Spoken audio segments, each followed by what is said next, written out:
സുന്ദരേശ്വര മഹാക്ഷേത്രം. കണ്ണൂരിലെ തളാപ്പിൽ ശാന്തമായി സ്ഥിതി ചെയ്യുന്ന ഈ പുണ്യസ്ഥാനം കേരള നവോത്ഥാനത്തിന്റെയും സാമൂഹിക സമത്വത്തിന്റെയും ഉജ്ജ്വലമായ ഒരു പ്രതീകമാണ്. ഓരോ ഭക്തനും സന്ദർശകനും ഈ ക്ഷേത്രത്തിന്റെ പടികൾ കയറുമ്പോൾ ശ്രീനാരായണ ഗുരുദേവന്റെ വിശ്വമാനവികതാ ദർശനത്തിന്റെ അലകൾ അനുഭവിക്കാനാകും. ഒരു വലിയ ചരിത്രത്തിന്റെയും സാമൂഹിക പരിവർത്തനത്തിന്റെയും ഭാഗമാണ് ഈ മഹാക്ഷേത്രം.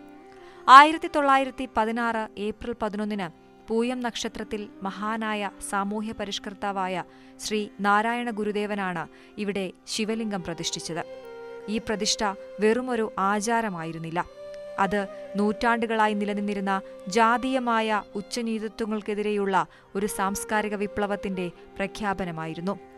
ജാതിഭേദം മതദ്വേഷം ഏതുമില്ലാതെ സർവരും സോദരത്വേന വാഴുന്ന മാതൃകാസ്ഥാനമാണിത് എന്ന ഗുരുദേവന്റെ സന്ദേശം ഇവിടെ പ്രാവർത്തികമായി. ഈ ക്ഷേത്രത്തിലെ ശിവപ്രതിഷ്ഠയ്ക്ക് ഗുരുദേവൻ നൽകിയ പേരാണ് ശ്രീ സുന്ദരേശ്വരൻ. ഈ പേരിനു പിന്നിലുമുണ്ട് ഗുരുവിന്റെ അഗാധമായ തത്വചിന്ത. പ്രതിഷ്ഠാവേളയിൽ ഗുരുദേവൻ ഇപ്രകാരം അരുളി ചെയ്തു: ഇത് സുന്ദരമായ സ്ഥലം, കണ്ണൂരിലെ ജനങ്ങളും സൗന്ദര്യമുള്ളവർ, ക്ഷേത്രങ്ങളിലെ കൊത്തുപണികളും സുന്ദരം, സുന്ദരന്മാരുടെ ഭഗവാന് ശ്രീ സുന്ദരേശ്വരൻ എന്ന് പേരിരിക്കട്ടെ. ഈ വാക്കുകൾ പ്രപഞ്ച തത്വങ്ങളിലേക്കുള്ള ഒരു ചൂണ്ടുപലകയാണ്. ഭാരതീയ തത്വചിന്തയിലെ മഹത്തായ വചനമോർക്കുക: സത്യം, ശിവം, സുന്ദരം. സത്യത്തെയാണ് ശിവൻ പ്രതിനിധീകരിക്കുന്നത്. ആത്യന്തികമായി ആ സത്യം സൗന്ദര്യവുമാണ്. മൂന്നാമത്തെ പ്രപഞ്ചതത്വമായ സൗന്ദര്യത്തിന്റെ കാരണഭൂതനും പരിപാലകനുമായ പരമശിവന് ശ്രീ സുന്ദരേശ്വരൻ എന്ന പേര് നൽകുന്നതിലൂടെ ഗുരുദേവൻ ബാഹ്യമായ സൗന്ദര്യത്തിനപ്പുറം ആത്മീയമായ സൗന്ദര്യത്തെയും ഉൾക്കൊള്ളുന്ന ഒരു ദർശനം അവതരിപ്പിക്കുകയായിരുന്നു. ഓരോ ഭക്തനും തന്റെ ശരീരവും മനസ്സും ആത്മാവും ഭവനവും പരിസരവും സമൂഹവും സുന്ദരമായി നിലനിർത്താൻ പരിശ്രമിക്കണമെന്ന മഹത്തായ ആഹ്വാനമാണ് ഈ നാമകരണത്തിലൂടെ ഗുരു നൽകിയത്. എല്ലാത്തിലും സൗന്ദര്യം കാണാനും സൗന്ദര്യം സൃഷ്ടിക്കാനും അദ്ദേഹം പഠിപ്പിച്ചു. ശ്രീ സുന്ദരേശ്വര ക്ഷേത്രത്തിൽ ഭഗവാന്റെ നടയിൽ നെയ്വിളക്ക് കത്തിച്ച് പ്രാർത്ഥിച്ച് വനമാല ചാർത്തി കഴിഞ്ഞാൽ ഏതൊരു ഭക്തൻ്റെയും 90% കാര്യങ്ങളും നിവൃത്തി വന്നതായി കണ്ടുവരുന്നുണ്ട്. പിന്നീട് ആപദ് നിവർത്തിക്കും രോഗശാന്തിക്കും ദുരിതശാന്തിക്കും വേണ്ടി മഹാമൃത്യുഞ്ജയ ഹോമം നടത്തി വരുന്നുണ്ട്. രുക്ക് ഹരതി രുദ്ര, ഭഗവാനെ പ്രീതിപ്പെടുത്തുന്നതോടുകൂടി രുക്കുകൾ എന്ന് പറഞ്ഞ രോഗങ്ങൾ, ദുരിതങ്ങൾ, നമ്മളറിയാതെ നമ്മളെ ഫോളോ ചെയ്യുന്ന കഷ്ടങ്ങൾക്ക് നിവൃത്തി വന്നതായി കണ്ടുവരുന്നുണ്ട്. ശ്രീ സുന്ദരേശ്വര ക്ഷേത്രത്തിന്റെ ചരിത്രം മലബാറിലെ സാമൂഹിക നവോത്ഥാനത്തിന്റെ ഒരു പ്രധാന അധ്യായമാണ്. മലബാറിലെ പിന്നാക്ക വിഭാഗങ്ങൾ ബ്രിട്ടീഷ് ഭരണത്തിന്റെയും ഇംഗ്ലീഷ് വിദ്യാഭ്യാസത്തിന്റെയും സ്വാധീനത്തിൽ ജാതിഭേദത്തെ ചോദ്യം ചെയ്യാൻ തുടങ്ങിയ ഒരു കാലഘട്ടമായിരുന്നു അത്. വിദ്യാഭ്യാസം നേടിയ ഉത്പതിഷ്ണുക്കളായ ആളുകൾ തങ്ങളുടെ സമുദായത്തെ കൈപിടിച്ചുയർത്താൻ വേണ്ടി മുന്നിട്ടിറങ്ങി. ഈ നവോത്ഥാന പ്രക്രിയയ്ക്ക് ചുക്കാൻ പിടിച്ചവരിൽ പ്രധാനിയാണ് വരദൂർ കാണിയിൽ കുഞ്ഞിക്കണ്ണൻ.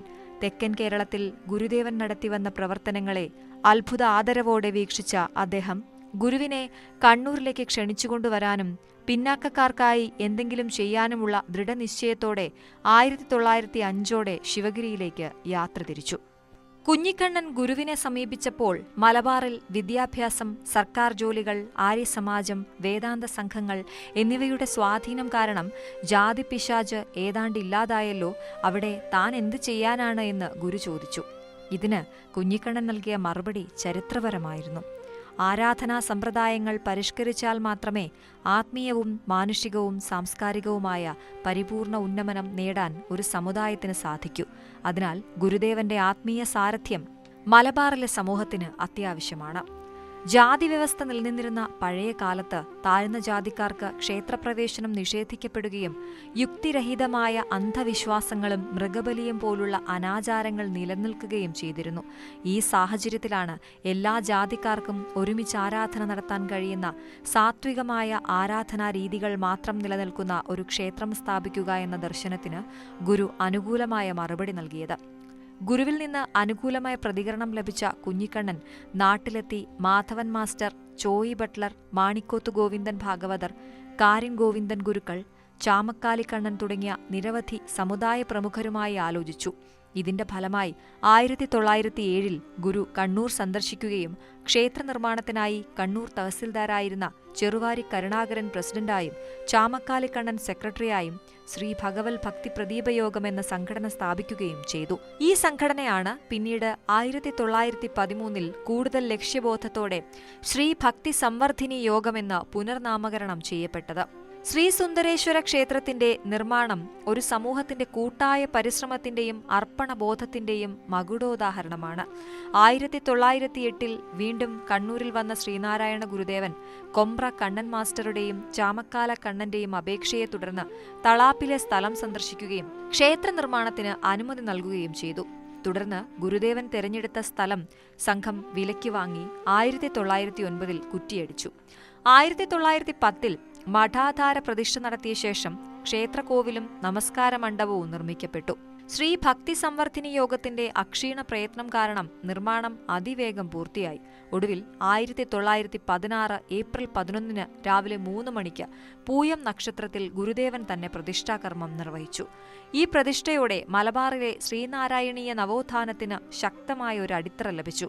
കാലക്രമേണ ക്ഷേത്ര സമുച്ചയം വളർന്നു. 1938 ഗുരുദേവ പ്രതിഷ്ഠയും ധ്വജപ്രതിഷ്ഠയും നടന്നു. പിന്നീട് 1999 നാലമ്പലവും 2019 ചുറ്റമ്പലവും നടപ്പന്തലും നിർമ്മിക്കപ്പെട്ടു. ഇതോടെ ഗുരുദേവനാൽ പ്രതിഷ്ഠിതമായ ഈ ക്ഷേത്രം ഒരു മഹാക്ഷേത്ര സമുച്ചയമായി രൂപാന്തരപ്പെട്ടു. ശ്രീ സുന്ദരേശ്വര ക്ഷേത്രം കേരളീയ വാസ്തുവിദ്യാശൈലിയുടെ മികച്ച ഉദാഹരണമാണ്. സുന്ദരേശ്വരൻ എന്ന നാമത്തെ അന്വർത്ഥമാക്കും വിധം സൗന്ദര്യമുള്ള നിർമ്മിതിയാണ് ഇത്. ഓടുമേഞ്ഞ മേൽക്കൂര, ഭംഗിയുള്ള ഗോപുരങ്ങൾ, സങ്കീർണമായ മരശില്പങ്ങൾ, ചുവരുകളിലെ വിശദമായ കലാസൃഷ്ടികൾ എന്നിവയെല്ലാം കേരളീയ ക്ഷേത്ര വാസ്തുവിദ്യയുടെ തനിമ വിളിച്ചോതുന്നു. പ്രധാന ശ്രീകോവിൽ മനോഹരമായി നിർമ്മിച്ചിരിക്കുന്നു. അകത്തെ അന്തരീക്ഷം ശാന്തമാണ്. ശിവന്റെ സുന്ദരേശ്വര രൂപത്തിലുള്ള പ്രതിഷ്ഠ ഇവിടെ ദർശിക്കാം. ക്ഷേത്രത്തിനുള്ളിൽ ഗണപതി, അയ്യപ്പൻ, കാളി, നാഗം തുടങ്ങിയ ഉപദേവതകളുടെ പ്രതിഷ്ഠകളുണ്ട്. കൊടിമരം ക്ഷേത്രത്തിന് മുന്നിലായി കാണാം. കൂടാതെ ഗുരുവിന്റെ വലിയ ശില്പം സ്ഥാപിച്ചിട്ടുള്ള നാരായണ ഗുരു മണ്ഡപവും ഇവിടെയുണ്ട്. പൂജകൾക്കായി മാത്രം ഉപയോഗിക്കുന്ന കിണറും ക്ഷേത്രത്തിന്റെ വടക്ക് കിഴക്ക് മൂലയിൽ സ്ഥിതി ചെയ്യുന്നു. ക്ഷേത്രത്തിന്റെ ഉൾഭാഗത്തെ ചുവരുകൾ ചുവർ ചിത്രങ്ങളാലും വിവിധ പുരാണ കഥകളെ ചിത്രീകരിക്കുന്ന ശില്പങ്ങളാലും അലങ്കരിച്ചിരിക്കുന്നു.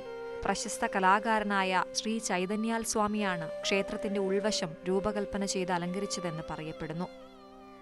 ശ്രീ സുന്ദരേശ്വര ക്ഷേത്രം ദൈനംദിന പൂജകളിലും ആചാരങ്ങളിലും പാരമ്പര്യം കാത്തുസൂക്ഷിക്കുന്നു. ശിവന് സമർപ്പിക്കപ്പെട്ട ഈ ക്ഷേത്രത്തിലെ പ്രധാന ഉത്സവം മഹാശിവരാത്രിയാണ്. പ്രത്യേക ആചാരങ്ങളോടും സാംസ്കാരിക പരിപാടികളോടും കൂടിയാണ് ഇത് ആഘോഷിക്കുന്നത്.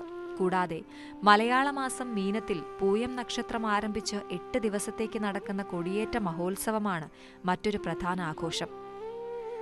ഉത്സവത്തിന്റെ സമാപനത്തോടനുബന്ധിച്ച് വൈകുന്നേരം 4 മണിക്ക് ക്ഷേത്രത്തിൽ നിന്ന് ആറാട്ട് ഘോഷയാത്ര ആരംഭിക്കുകയും അത് പയ്യാമ്പലം കടപ്പുറത്ത് അവസാനിക്കുകയും ചെയ്യുന്നു. ഈ മഹത്വപൂർണമായ ദിനത്തിൽ കണ്ണൂരിലെ സർക്കാർ ഓഫീസുകൾക്ക് 4 മണിക്ക് ശേഷം അവധി പ്രഖ്യാപിക്കാറുണ്ട് എന്നത് ഈ ഉത്സവത്തിന്റെ പ്രാധാന്യം വിളിച്ചോതുന്നു. ദിവസേനയുള്ള പൂജകളും അഭിഷേകങ്ങളും മറ്റ് പരമ്പരാഗത കേരളീയ പൂജാവിധികളും തീയ സമുദായത്തിൽ നിന്നുള്ള ശാന്തിക്കാരാണ് നടത്തുന്നത്. നവോത്ഥാനത്തിന്റെയും വികസനത്തിന്റെയും ഊർജ്ജ സ്രോതസ് ശ്രീ സുന്ദരേശ്വര ക്ഷേത്രം കേവലം ആത്മീയ ശാന്തി നൽകുന്ന ഒരു കേന്ദ്രമായി ഒതുങ്ങുന്നില്ല. ഗുരുദേവന്റെ ദർശനങ്ങളെ പൂർണ്ണമായി ഉൾക്കൊണ്ടുകൊണ്ട് ക്ഷേത്ര ഭരണസമിതിയായ ശ്രീ ഭക്തി സംവർദ്ധിനി യോഗം ഈ മഹാപ്രസ്ഥാനത്തെ ഒരു സാമൂഹിക വിദ്യാഭ്യാസ സാംസ്കാരിക കേന്ദ്രമായി വളർത്തി. ക്ഷേത്ര ഭരണത്തിനു പുറമെ ശ്രീ ഭക്തി സംവർദ്ധിനി യോഗം വിദ്യാഭ്യാസപരവും സാമൂഹികപരവുമായ നിരവധി സ്ഥാപനങ്ങളും ക്ഷേമ പ്രവർത്തനങ്ങളും നടത്തിവരുന്നു. ഈ സംരംഭങ്ങളിൽ പ്രധാനപ്പെട്ടവയാണ് ശ്രീനാരായണ വിദ്യാമന്ദിർ, ശ്രീനാരായണ ITC, കൂടാതെ ഉന്നത വിദ്യാഭ്യാസ സ്ഥാപനമായ Sreenarayana Guru college of engineering and technology. 1980 ആരംഭിച്ച ശ്രീ SN വിദ്യാമന്ദിർ കണ്ണൂരിലെ തന്നെ കണ്ണൂർ ജില്ലയിലെ ഒരു ഒന്നാം കിട ഇതിൽ നിൽക്കുന്ന CBSE സ്കൂളാണ്. അതുകൂടാതെ പയ്യന്നൂർ കോറോത്ത് നല്ല വലിയ സ്ഥലമാണ്, 10 ഏക്കർ സ്ഥലമുള്ള Payyanur Sreenarayana Guru college of engineering technology.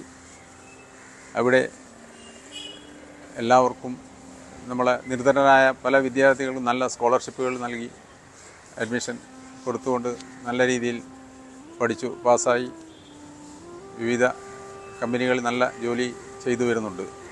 അറിവിനും ഗവേഷണത്തിനുമായി മഹാകവി കുമാരനാശാൻ ലൈബ്രറി ആൻഡ് റിസർച്ച് സെന്ററും യോഗം പരിപാലിക്കുന്നു. സ്ത്രീകളുടെ ക്ഷേമം ലക്ഷ്യമാക്കി വനിതാ ഹോസ്റ്റലും വർക്കിംഗ് വിമൻസ് ഹോസ്റ്റലും ഇവർ നടത്തുന്നുണ്ട്. കൂടാതെ ശ്രീനാരായണ ഗുരുവിന്റെ സന്ദേശം പ്രചരിപ്പിക്കുന്നതിനായി നിരവധി ഗുരുമന്ദിരങ്ങൾ സ്ഥാപിക്കുന്നതിനും യോഗം നേതൃത്വം നൽകുന്നു. ഇവ കൂടാതെ വിദ്യാഭ്യാസ സ്കോളർഷിപ്പുകളും ചാരിറ്റി സഹായങ്ങളും നൽകുന്നു. ഈ സ്ഥാപനങ്ങളിലൂടെ ഒരു വലിയ സമൂഹത്തിന്റെ ആധ്യാത്മികവും ഭൗതികവും വിദ്യാഭ്യാസപരവുമായ അഭിവൃദ്ധിക്ക് ഈ പ്രസ്ഥാനം പ്രധാന ചാലകശക്തിയായി നിലകൊള്ളുന്നു. കണ്ണൂരിന്റെ മാത്രമല്ല, കേരളത്തിന്റെ തന്നെ നവോത്ഥാനത്തിന്റെയും വികസനത്തിന്റെയും പ്രഭവ കേന്ദ്രമായി ഈ മഹാക്ഷേത്രം ഇന്നും പരിലസിക്കുന്നു. 1888 അരുവിപ്പുറം പ്രതിഷ്ഠയിലൂടെ ഗുരുദേവൻ തുടക്കം കുറിച്ച കേരള നവോത്ഥാനത്തിന്റെ ഭാഗമായി തന്നെയാണ് ശ്രീ സുന്ദരേശ്വര ക്ഷേത്രത്തിന്റെയും ശ്രീ ഭക്തിസംവർദ്ധിനി യോഗത്തിന്റെയും ചരിത്രം നിലകൊള്ളുന്നത്. എല്ലാ ജാതിക്കാർക്കും ഒരുമിച്ച് ആരാധിക്കാനും വിദ്യാഭ്യാസം നേടാനും ഉന്നമനം കൈവരിക്കാനും കഴിയുന്ന ഒരു പുതിയ യുഗം തുറന്നുകൊടുക്കാൻ ഈ ക്ഷേത്രം നിർണായക പങ്കുവഹിച്ചു. ശ്രീ സുന്ദരേശ്വര ക്ഷേത്രം ഇവിടെ സൗന്ദര്യം ദൈവമാണ്, ഭക്തി സമത്വമാണ്, വിദ്യാഭ്യാസം മോചനമാണ്. ഗുരുദേവന്റെ വിശ്വമാനവികതാ ദർശനം തലമുറകളിലേക്ക് പകർന്നു നൽകിക്കൊണ്ട് ഈ പുണ്യഭൂമി ഇന്നും ഒരു വഴികാട്ടിയായി പ്രകാശിക്കുന്നു.